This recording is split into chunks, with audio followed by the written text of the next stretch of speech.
پنج چیزی که هست اینها غیر از خداوند دیگر هیچ کسی نمیداند. سلام علیکم تماشاگران عزیز و حاضران شبکه کاروان عمر. اگر معلوم نشود در زیر ویدیو لایک بذارید.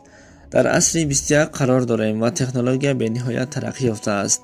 ما عین زمان در زمان دانش و تکنولوژی زندگی میکنیم. در دنیا عالمان خیلی بزرگ هستند و کمپانی شرکت‌های بزرگ هم وجود دارد.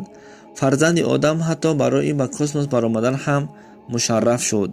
اما پنج چیزی که هست این را تنها خداوند میداند. حاضر من به شما پنج چیز را نقل کرده میدهم.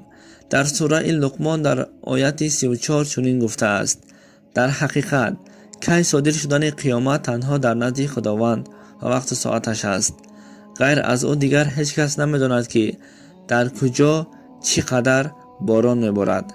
در بچه‌دان زنها طفلی که با امر او پیدا می شود دختر است یا اینکه پسر، وقتی به دنیا می آید عمری دراز می بیند یا اینکه عمری کوتاه، خوشبخت می شوند یا اینکه بدبخت.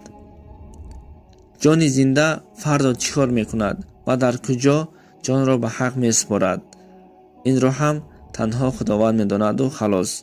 خداوند ذاتی دانا هست. در این آیت پنج چیز را غیر از خدا هیچ کس ندانستنش را گفتند. یکم، غیر از خدا هیچ کس نمیداند که دنیا کی به آخر میرسد و کی قیامت صادر می شود. دوم، غیر از خدا هیچ کسی کی و در کجا چقدر باران باریدنش را نمیداند. طفلی که در رحم مادر پیدا می شود دختر است یا اینکه پسر، تنها خدا میداند. بله، میگویند با طریق عضوی دانسته می شود. عضوی هم وقتی که کودک به شکل آدم می شود بعد می بیند. در همان لحظه هم 100% نه. این سوم بود. چهارم، غیر از خدا هیچ کسی نمی داند که پگاه چی می شود. پگاه که چگونه زندگی می کند، خوشبخت یا بدبخت، این را تنها خدا می داند. پنجم، هیچ کس و در کجا این دنیا را ترک کردنش را نمی داند. این را هم تنها خدا می داند. حتی عزرائیل علیه السلام هم نمی داند که کی می میرد. تنها از خداوند امر می شود و جان همان شخص را می گیرد. در زمان ابو حنیفه یک شخص خواب می بیند. عزرائیل علیه السلام را در خوابش می بیند و می پرسد که ای عزرائیل، من کی می میرم؟ عزرائیل بر او اشاره 5 کرد و خوابش را ترک کرد. این شخص از خواب بیدار شده نزد عالمان می رود و خواب دیدش را بیان می کند.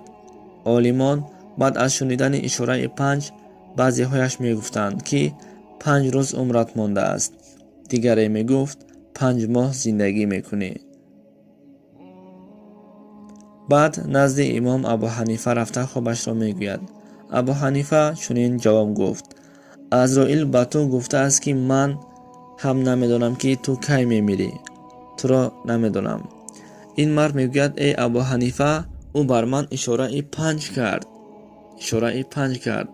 امام گفت 5 چیزی هست که او را غیر از خدا دیگر هیچ کس نمیداند. یکی از آنها آدم کی و در کجا چگونه مردنش را هم نمیداند گفته جواب دادند. سلام علیکم و رحمت الله و برکاته.